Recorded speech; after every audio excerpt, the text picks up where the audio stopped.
종목들 볼게요. 이 종목들은 왜 화제가 되었는가 하나씩 보겠습니다. SKC 먼저 열어볼게요. 상승 탄력도가 그리 강하지는 않습니다. 지금은 말입니다. 장중한 때는 좀 많이 올라가나 했는데요. 지금은 2%대 강세.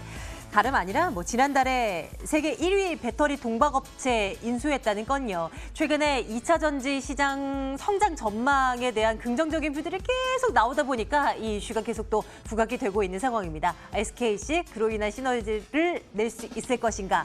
그동안도 많이 올라온 측면이 있어요. 43,900원 현재가 형성하고 있습니다.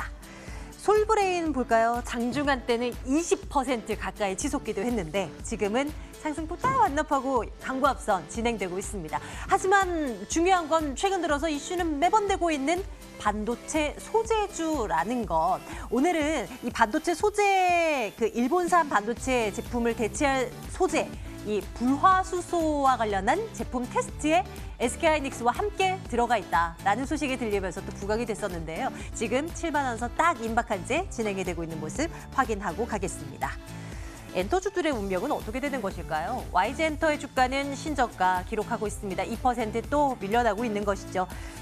YG엔터의 양현석 전 대표가 성매매를 알선한 혐의로 입건됐다라는 소식이 전해지면서 또 주가가 밀릴 수밖에 없는 상황입니다.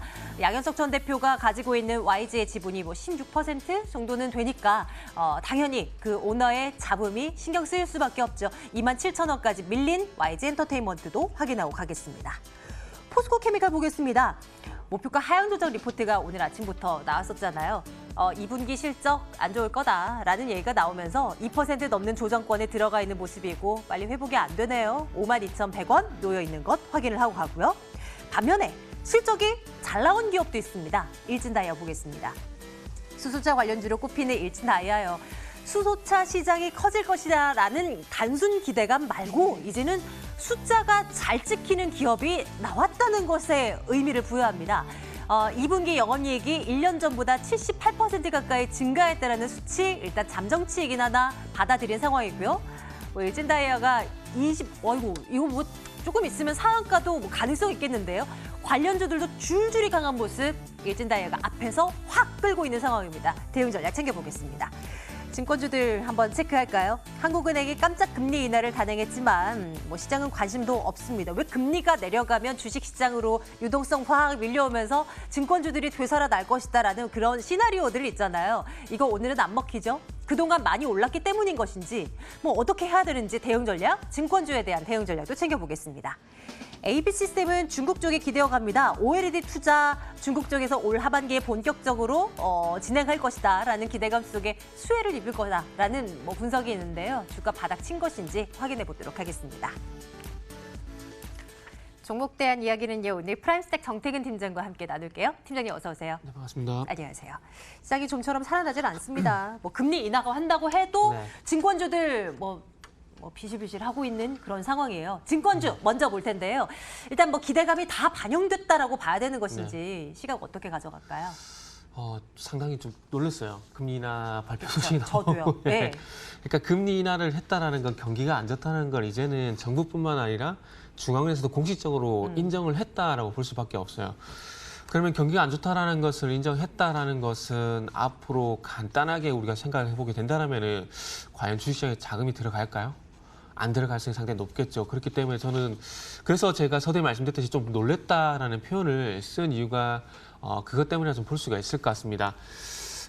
조금 선제적으로 했는데 미국 연준에서도 금리를 할지 안 할지 모르겠지만은 그 대외 중앙은행들의 어떤 정책을 확인하고 해도 늦지 않을 텐데 왜 서둘러 했는지 이유가 참 궁금한데 그만큼 우리나라 경기가 안 좋다라는 것인지 아니면은 선제적으로 해야 될 다른 이유가 있는 것인지 경기가 아니면은 그냥 말 그대로 증시를 부양하기 위한 단순한 이유인지 모르겠지만 어쨌든 금리 인하가 진행이 됐다라는 것은 다시 한번 반복해서 말씀드리지만 좋은 이슈는 아니다라고 좀 말씀드릴 수 있을 것 같고요.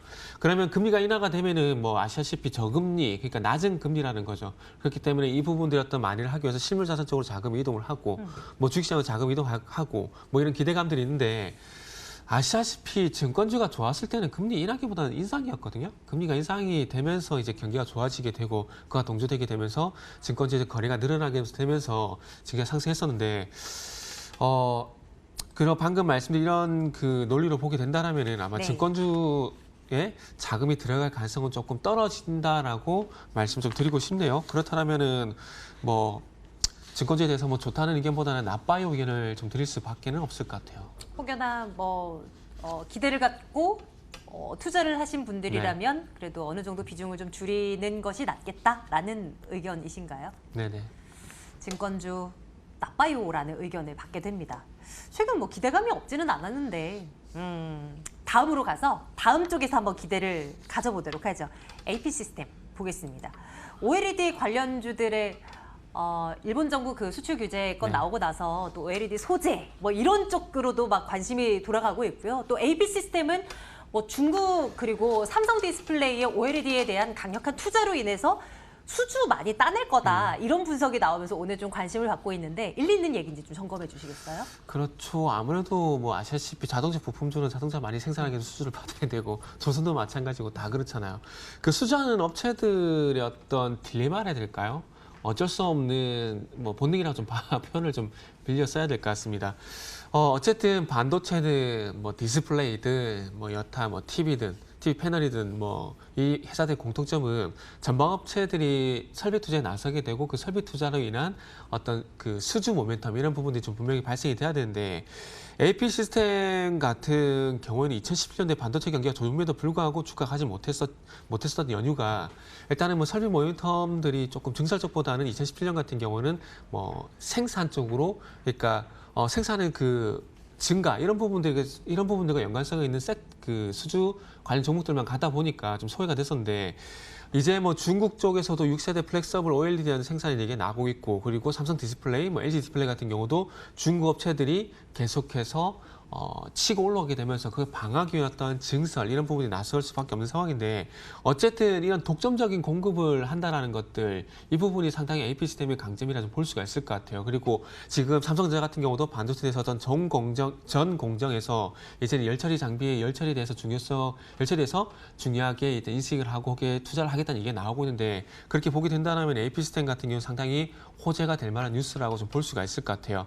전반적으로 지금 AP 시스템 같은 경우는 작년 5월달 이후에 지금 2만 원대에서 어떤 하반 경직선이 계속 확보가 되고 있어요. 그런데 네. 아쉽게도 3만 원 돌파가 이루어지지 못하고 있는 상황입니다. 그렇다면은 지금 하반기에 중국 그 수주라든지 그리고 삼성 디스플레이의 어떤 수주 이런 부분들이 예상대로 이루어지게 된다라면은 수주 기대감뿐만 아니라 이 수주가 매출로 반영될 기대감 이런 부분들까지 반영이 되게 되면서 주가가 우상향할 가능성이 있다라는 점을 보게 된다라면은 뭐 지금 정도 가격대라면 상당히 메리트가 있다라고 생각을 하고 있습니다. 어차피 2만 원대와 3만 원대 박스권이라는 선을 한번 그어보게 된다라면은 이제 박스권 하단에서 상승을 하려고 하는 움직임을 보여주고 있는 상황이고요. 거기다가 수주 모멘텀까지 발생이 되게 된다라면은 박스권 돌파에 대한 기대감도 가능하기 때문에 일단은 뭐 긍정적으로 볼 필요가 있을 것 같습니다. 그래서 긍정적으로 볼 필요가 있다라는 것은 당연히 좀 좋아요 의견을 드릴 수가 있겠죠. 한동안 참 많이 밀렸었고 바닥에서 못 올라왔었던 그런 종목 가운데 뭐 수많은 종목 가운데 하나인데요.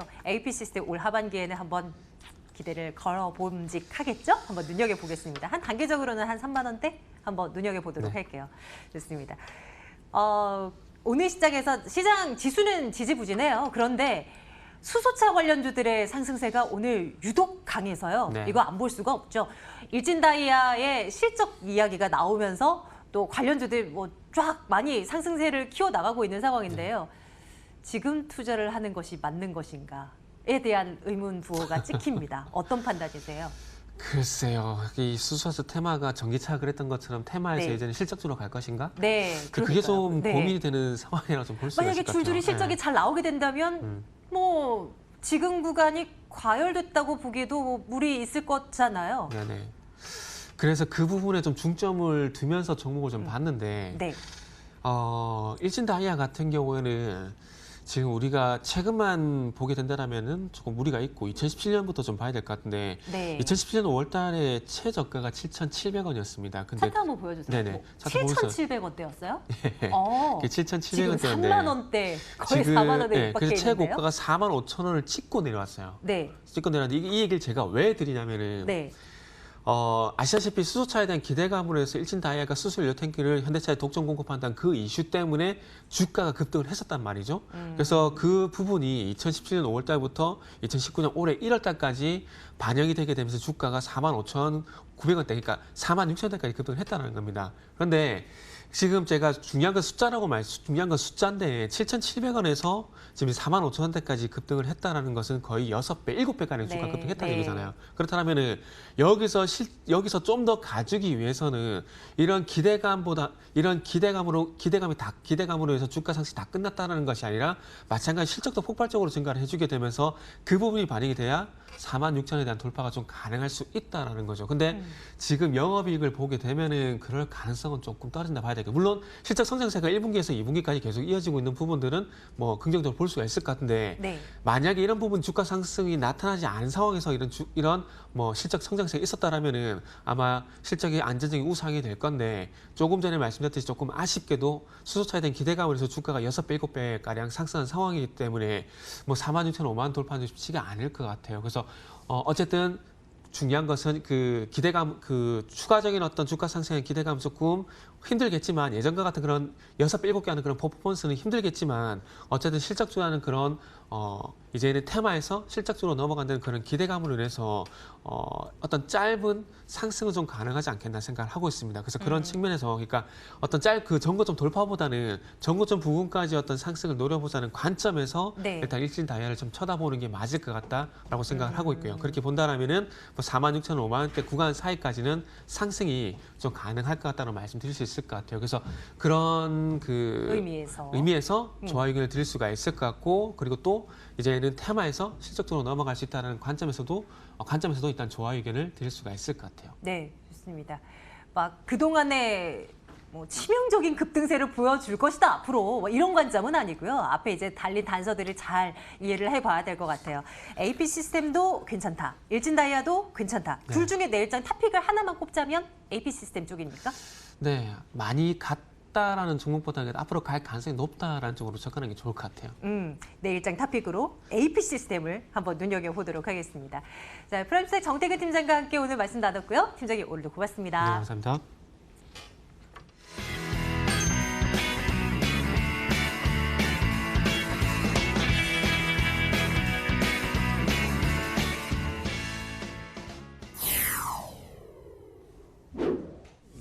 금리 인하에 약효가 쓰이지 못하는 걸까요? 양시장 모두 힘이 없습니다. 특히 코스피는 2060선 테스트 구간이고요. 코스닥은 시초가 부근에서 계속 헤매고 있는 상황입니다.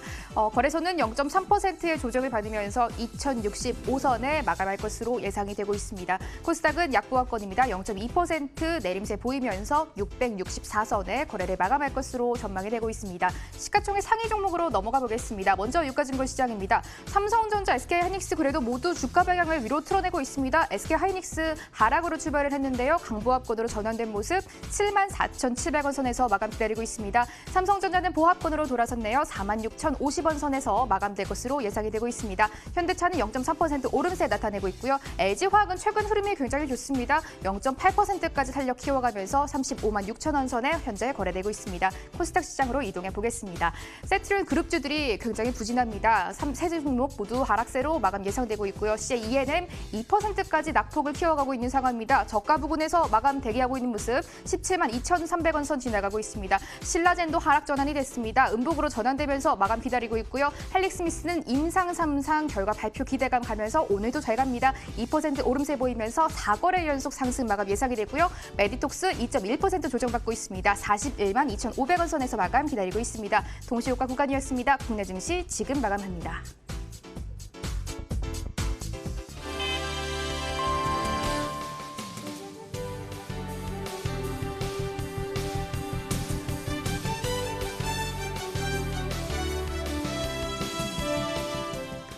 (7월 18일) 목요일에 거래가 마쳤습니다. 오늘은 금융통화위원회 깜짝 이벤트 데이였습니다.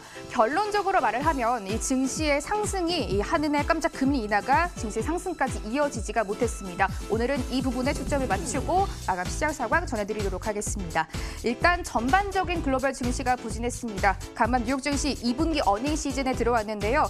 실적 부진한 기업들이 계속해서 속축을 하면서 어닝에 대한 기대치 자체가 낮아진 상태입니다. 3대 지수 모두 하락 마감했습니다. 특히 S&P 500 지수가 0.6% 내림세로 가장 큰 하락폭 기록하면서 마감을 했습니다. 또 조금 전 마감한 니케이 지수 역시 장중 내내 하락폭을 계속해서 키워갔고요. 2.1% 급락을 하면서 21,000엔 턱걸이 하는 선에서 마감을 했습니다. 상해 종합지수 현재가 넘어가 보도록 하겠습니다. 0.7% 조정을 받고 있고요. 2,910선 지나가고 있는 상황입니다. 미중 무역 전쟁의 휴전 합의가 깨질 수도 있겠다라는 이 부분이 시장을 계속해서 짓누르고 있는 상황입니다. 여기에 금리 인하가 경기 부양, 즉 경기가 좋지 않기 때문에 금리를 인하했다라는 시각이 우세적으로 나타나면서 국내 증시 상승하지 못했던 흐름 보여줬습니다. 국내 증시 마감가 열어보겠습니다. 거래소는 0.3%의 내림세를 보이면서 2,066선에 마감을 했습니다. 장중 잠시 2,070선 터치가 나왔는데요. 힘이 빠지면서 2,066선에 마감한 모습. 코스닥은 약보합권입니다. 전장보다 1포인트 정도 내려오면서 665선에 오늘 장 거래를 마무리 지었습니다. 금리 인하 관련주도 체크해 보실까요? 일단 금융주들은 희비가 교차한 모습입니다. 앞서 보셨던 증권주들은 올라갔지만 은행주와 보험주들은 실적이 부진할 것이다. 또 금리 인하가 이익 감소로 연결이 되면서 모두 다 하락한 모습입니다. BNK 금융지주 장대 음봉을 그리면서 저가 권역에서 마감가가 나왔습니다. 2.8%나 하락을 했고요. 7,210원에 종가를 잡혔고 하나금융지주 역시 부진했습니다. 저가 권역이고요. 2.2% 내림세를 보이면서 35,450원에 거래를 마무리 지었습니다. 보험주 역시 부진했습니다. 일단 2분기 실적 부진할 것이다. 지금도 힘이 너무 빠져있는 상황인데 여기에 금융주들, 특히 보험주들은 보험회사가 채권 투자 비중이 높기 때문에 금리 인하가 더욱더 악영향으로 끼친 모습입니다. 신저가가 또 다시 나왔습니다. 삼성생명 신저가 나왔고요. 1.5% 내림세 보이면서 78,700원에 거래를 마무리 지은 모습. 현대해상도 1%대 내림세였고요. 26,550원에 시세를 마무리 지었습니다. 그래도 개별 이슈로 시장 대비 선방한 종목도 체크해 보겠습니다. SM 라이프 디자인인데요. 현재 이 디즈니의 DVD 판권을 보유하고 있는 회사입니다. 디즈니의 대작 라이온킹이 개봉을 했는데요. 오프닝 관객 수가 박스오피스 1위를 차지했다라는 소식 들려오면서 오름세 나타났습니다. 0.8% 상승했는데요. 윗꼬리가 조금 달리긴 했네요. 1,725원에 거래를 마무리 지었습니다. 제약바이오 섹터 오늘 굉장히 많이 밀렸는데요. 그 중심에는 셀트리온 삼형제가 있었습니다. 일단 2분기 실적 부진할 것이다 라는 전망이 나오면서 장중 신저가가 계속해서 나오는 모습입니다. 셀트리온 2.1% 내림세였고요. 셀트리온 헬스케어가 오늘 굉장히 부진했습니다. 5만 원 선을 깨고 내려가는 모습. 49,400원 선에서 종가가 잡혔고요. 2.3% 내림세를 보였고 셀트리온 제약도 2.09% 하락하면서 39,800원 선에 거래를 마무리 지었습니다. 마지막으로 매매 동향까지 점검해 보겠습니다. 거래소 시장인데요. 기관이 정말 많이 팔아냈습니다. 오늘 1,748억 원까지 매도량을 키워가면서 지수의 하방 압력을 더하는 모습이었습니다. 외국인 713억 원 사들였고 개인도 1,000억 원 가까이 매수 우위를 보였습니다. 마지막 코스닥 시장입니다. 코스닥은 외국인이 매수와 매도 계속해서 스탠스를 받고 갔는데요. 결국 매수로 방향을 잡았네요. 92억 원 사들였고요. 기관 364억 원, 금융투자를 주축으로 매도세를 보이는 모습, 개인도 322억 원 방어하는 모습 포착이 됐습니다. 마감 시장 상황 전해드렸습니다.